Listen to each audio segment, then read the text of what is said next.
हो, सब बढ़िया। हमने कल देख लिया था बेटा हमारे पास मैक्रोमोलिक्यूल कौन से होता है, और आज हम लोगों को माइक्रोमोलिक्यूल के बारे में पढ़ेंगे। तो माइक्रोमोलिक्यूल में तुम लोगों ने क्या देख लिया था बेटा? लिपिड देख लिया था। लिपिड में क्या देखा था? Fatty acid. अब फैटी एसिड के साथ क्या होता है बेटा? ग्लिसरॉल आता है। क्या आता है?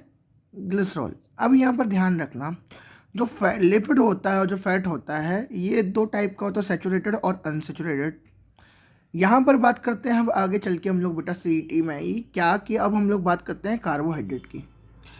किसकी बात करते हैं बेटा हम लोग? कार्बोहाइड्रेट की। और हम लोग बेसिकली अगली हेडिंग डालते हैं, तो एक हेडिंग बेसिकली बन सकती है, वो है मैक्रो मॉलिक्यूल। जब मैक्रो मॉलिक्यूल की बात करते हैं तो एनसीईआरटी में बेटा ध्यान रखना, 3 मैक्रो मॉलिक्यूल के टाइप दिए हुए हैं, 3 टाइप्स हैं। यहाँ पर तुम्हारे पास जो मैंने पहले बताया, पॉलीसैकेराइड, फिर polypeptide, and last and least one बेटा क्या? पॉलीन्यूक्लियोटाइड। Is it clear? बात आई समझ में? पॉलीसैकेराइड, पॉलीपेप्टाइड और पॉलीन्यूक्लियोटाइड। ध्यान रखने वाली बात क्या है कि हमारे पास पॉलीसैकेराइड जो होते हैं, ये मोनोमर ऑफ शुगर मोइटी के बने होते हैं। ये मोनोमर ऑफ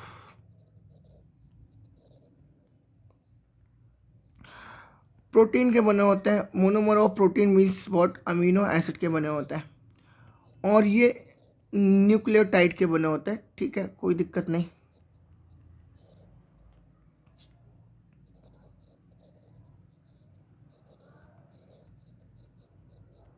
ठीक है, इज इट क्लियर? कोई दिक्कत नहीं इसमें किसी को बेटा? बोलो। अब तुम्हारी बुक में सबसे पहले क्या लिखा है बेटा? कार्बोहाइड्रेट लिखा है। क्या लिखा है? कि बायोमोलिक्यूल्स ऑफ सेल। जब बायोमोलिक्यूल्स ऑफ सेल की बात करते हैं तो तुम्हारी बुक ने सबसे पहले बात करी बेटा किसकी? कार्बोहाइड्रेट की। कार्बोहाइड्रेट्स की। यहां पर ध्यान रखना, जो हाइड्रेट है वो कार्बन का है। तो यहां पर डेफिनेशन ये लिखी है कि हाइड्रेट्स और कार्बन, कार्बोहाइड्रेट जो होते हैं हाइड्रेट्स ऑफ कार्बन के होते हैं। प्लस इन्होंने क्या कहा है?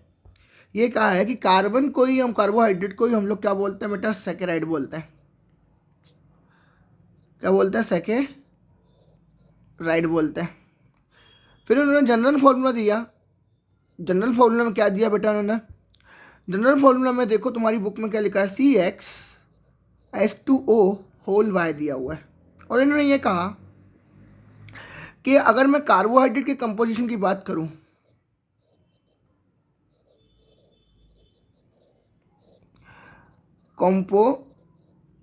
कार्बोहाइड्रेट की कंपोजिशन की मैं बात करूं, तो कार्बोहाइड्रेट का कंपोजिशन जो होता है बेटा, वो ध्यान रखने वाली बात क्या होती है? यहाँ पर ध्यान रखना, कार्बोहाइड्रेट के कंपोजिशन की बात ये होती है कि कार्बोहाइड्रेट जो रखता है वो अपने पास हाइड्रोजन और ऑक्सीजन का अमाउंट सेम रखता है एज जो हमको H2O में मिलता है, 2:1 के रेशो में देखने को मिलता है। Is it clear? कोई दिक्कत बेटा में किसी को? बात आई समझ में? अब हमारे पास जो कार्बोहाइड्रेट है, कार्बोहाइड्रेट तुम लोग सीईटी में देखना बहुत सारी रिएक्शन दिखाते हैं। दूसरी चीज़, कार्बोहाइड्रेट जो है बेटा ध्यान रखना, ये 3 टाइप के तुमको देखने को मिलते हैं। ये सैकेराइड बोलो तुम, 3 टाइप का देखने को मिलेगा। पहला तुमको मिलेगा बेटा मोनोसैकेराइड, दूसरा तुमको मिलेगा डायसैकेराइड, और तीसरा मिलेगा तुमको ओलिगो और प्लस पॉलीसैकेराइड।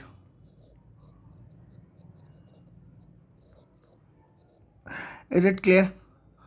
कोई दिक्कत? ठीक है, ठीक है। मोनो, डाई, ओलिगो और polysaccharide. Is it clear?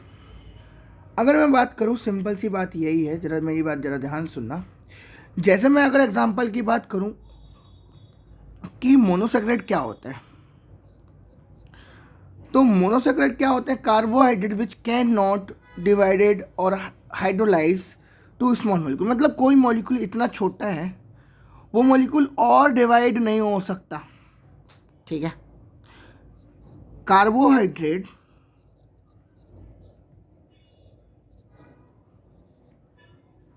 which cannot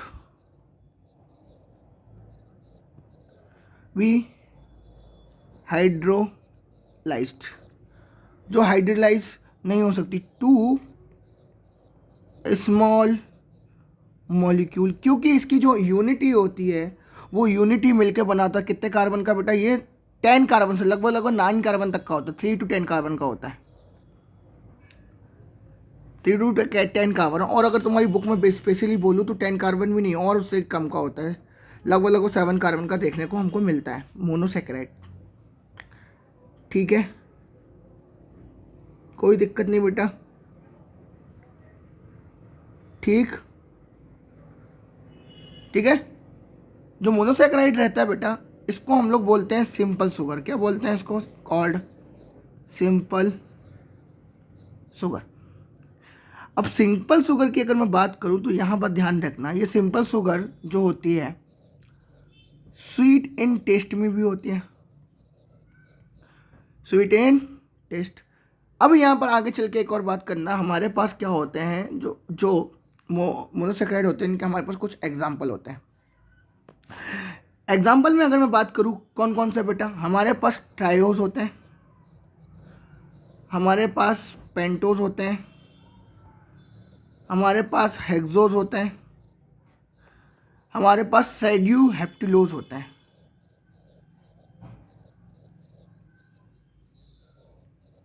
मतलब ट्रायोज मतलब 3 कार्बन,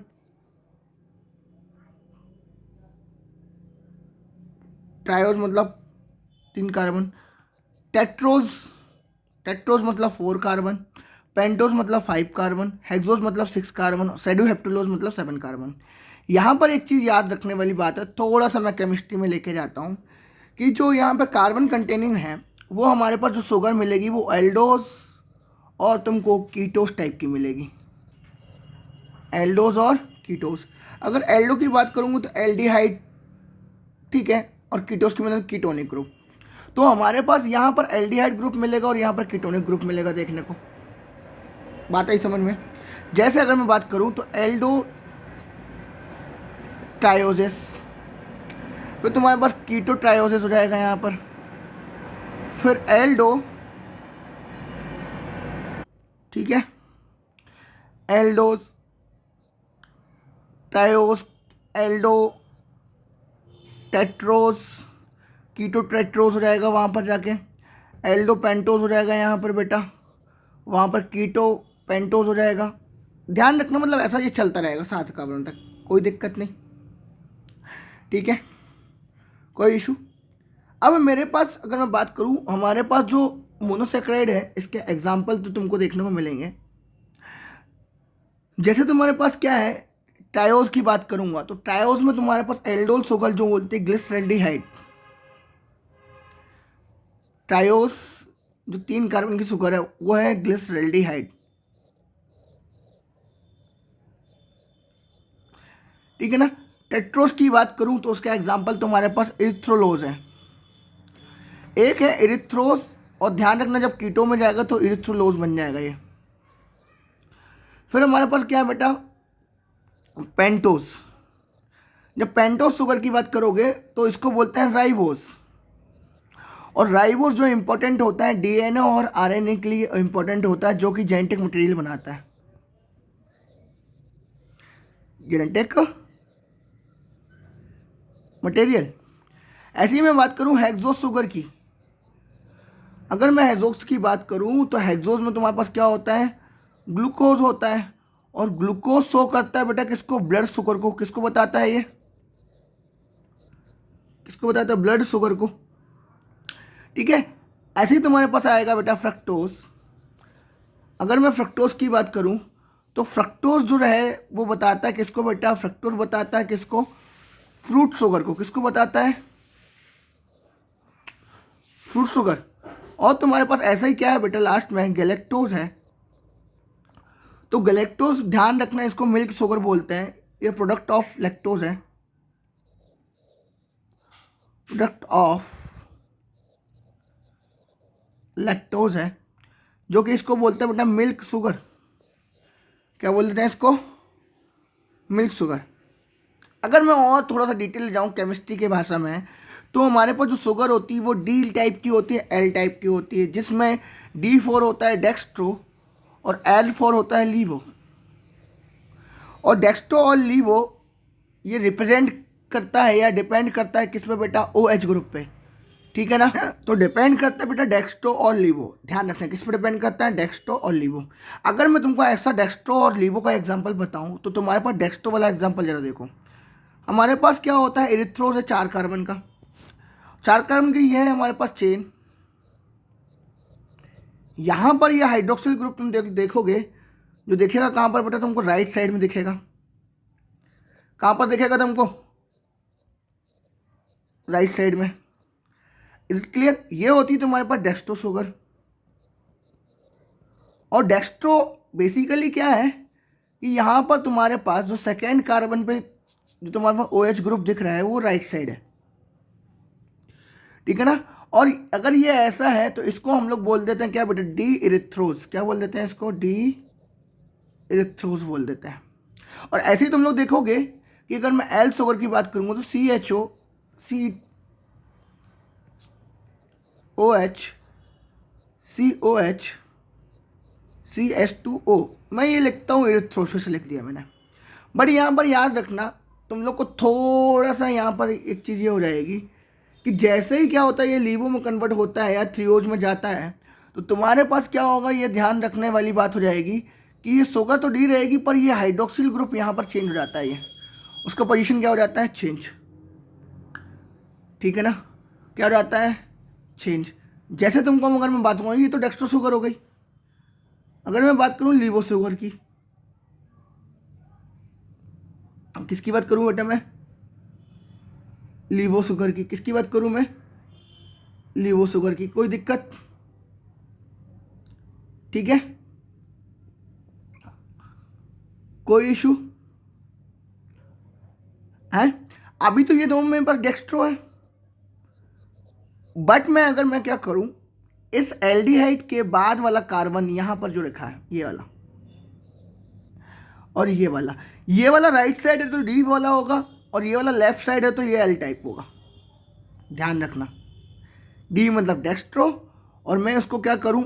OH CHO यहाँ पर C, और इस H को OH को यहाँ लेके आ जाऊं और CH2OH लगा दूं।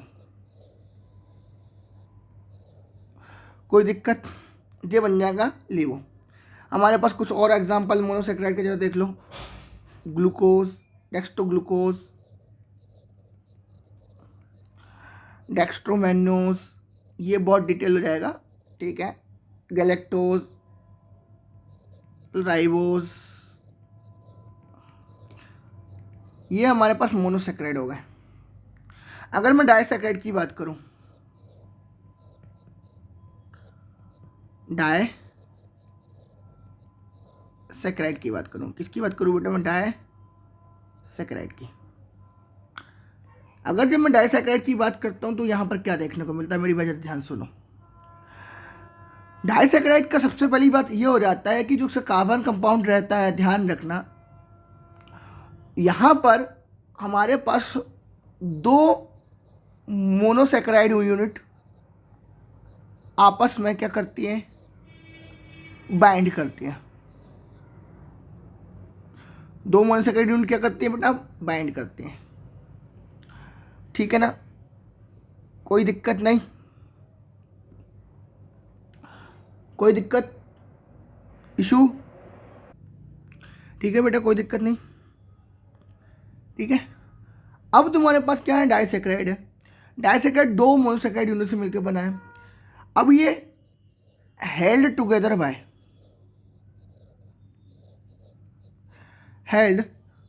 बाय, ध्यान रखना, इससे CET और नीट में कई बार क्वेश्चन आया हुआ है, इवन JEE में आ सकता है कि 2 शुगर मॉलिक्यूल आपस में जो बाइंड करते हैं तो इनके बीच में जो बॉन्ड होता है, इस बॉन्ड का नाम क्या है?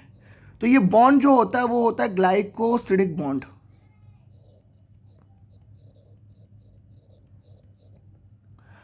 क्या होता है बेटा? ग्लाइकोसिडिक बॉन्ड होता है। डन।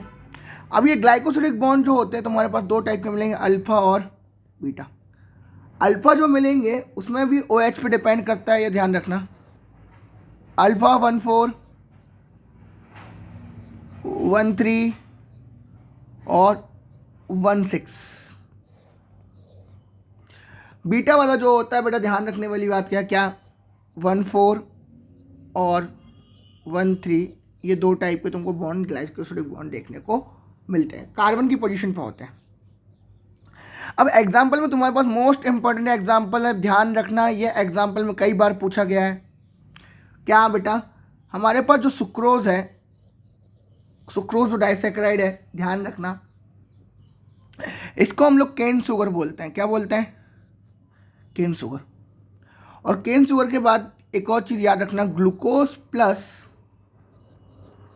फ्रक्टोज पहला यूनिट होता है। सुक्रोज के बाद अगर मैं बात करूं लैक्टोज की, किसकी बात करूं बेटा मैं? लैक्टोज की। तो लैक्टोज हमारे पास हम बोलते हैं कि ये होता है मिल्क शुगर। क्या होता है ये? Milk sugar. और मिल्क शुगर में याद रखना ग्लूकोज प्लस ये होता है galactose, glucose plus galactose. Third one हमारे पास आके आता है माल्टोज आता है। क्या होता है? और जो माल्टोज आता है वो होता है माल्ट शुगर। क्या होता है बेटा? माल्ट शुगर होता है प्लस ग्लूकोज प्लस गैलेक्टोज होता है। कोई दिक्कत? ठीक है। अब यहां पर ध्यान रखना, दो मोनोसेक्राइड मतलब ये 10 से 20 के बीच में इसके पास यूनिट कार्बन होता है। ठीक है। और पॉली को और ओलिगोसेक्राइड में, पॉलीसेक्राइड हमारे पास मोस्ट इंपॉर्टेंट, ध्यान रखना ये भी मोस्ट इंपॉर्टेंट है। अगर मैं पॉलीसेक्राइड की बात करूं, इसकी बात करूं बेटा, पॉलीसेक्राइड की बात करूं, तो ये दो टाइप के होते हैं, टू टाइप्स के होते हैं। टाइप के होते हैं टू टाइप्स। एक होता है हमारे पास होमोपॉलीसेक्राइड,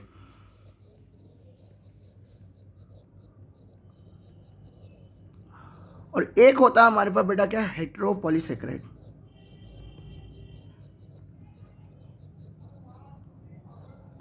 एक क्या होता है हमारे पास होमोपॉलीसेक्राइड, दूसरा क्या होता है हमारे पास हेटेरोपॉलीसेक्राइड। ये नीट में कई बार क्वेश्चन आया हुआ है, इससे सीटी में भी आ सकता है, बहुत बार पूछ सकता है ये कि होमोपॉलीसेक्राइड क्या होता है बेटा और हेटेरोपॉलीसेक्राइड क्या होता है। यहां पर याद रखने वाली बात क्या है, होमो मतलब ध्यान रखना यहां पर सेक्राइड की सेम यूनिट होंगी। सेक्राइड की क्या होंगी? Same unit. और हेटेरोपॉलीसेक्राइड की क्या होंगी बेटा? Different unit. Is it clear? कोई दिक्कत? ठीक है। एग्जाम्पल लिखना चाहोगे? लिख लो। एग्जाम्पल में हमारे पास पहले क्या है, हमारे पास काइटिन है। अब ये काइटिन आर्थ्रोपोड्स में मिलता है और फंगाई की सेल वॉल में मिलता है। दूसरा हमारे पास आएगा स्टार्च। क्या आएगा? स्टार्च। और जो स्टार्च होता है वो याद रख लेना, ये प्लांट स्टोरेज होता है। अगला हमारे पास क्या है बेटा? ग्लाइकोजन। और जो ग्लाइकोजन होता है ये होता है एनिमल स्टार्च। ये कई बार क्वेश्चन आया हुआ, ध्यान रखना, एनिमल स्टार्च। और इसके अलावा हमको अगर मैं बात करूं हेटेरोपॉलीसेक्राइड की, तो हेटेरोपॉलीसेक्राइड के एग्जांपल हमारे पास बहुत सारे हैं, जैसे हेपेरिन, जैसे केराटिन, जैसे कॉन्ड्रोइटिन फोल सल्फेट,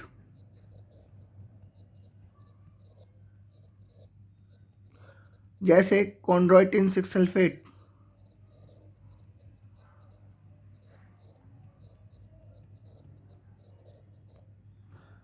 कॉन्ड्रोइटिन 6 सल्फेट, कोई दिक्कत नहीं। जैसे तुम्हारे पास हाइलुरोनिक, स्पर्म में मिलने वाला हाइलुरोनिक एसिड,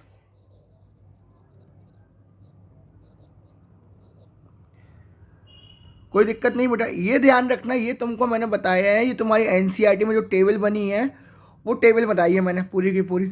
अब मैं मोनोसेक्राइड को थोड़ा डिटेल में लेके जाऊंगा, जो कि हम लोग अगले नेक्स्ट लेक्चर में बात करेंगे। Thank you.